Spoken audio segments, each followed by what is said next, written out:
Finally, after 5 minutes of casting, finally got one on. Yeah, we were here for like 5 minutes, hey?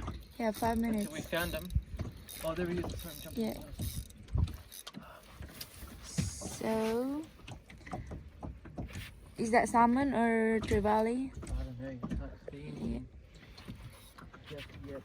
So, lahi diri guys, no? Pag kaan makakag isda, kailangan mo i-measure. Kaya di ka patakag kaning dala kung dili siya dako, dili siya kanang wala siya kaabot sa size nga ilang ko. Ay size diri, size limit.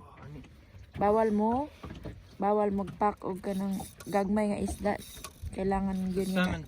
Kailangan yun nga good size iya before nimo dalon.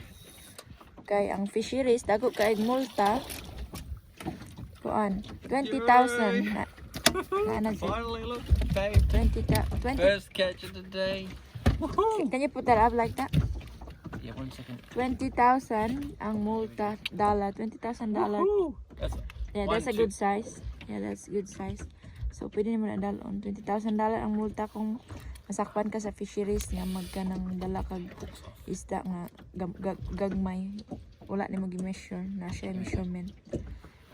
So mag-careful jud kay na di stricto kay ang mga fisheries diri, no, mag-protect sila sa mga sea creatures, mga fish og ang kuan pod. I need the bucket, babe.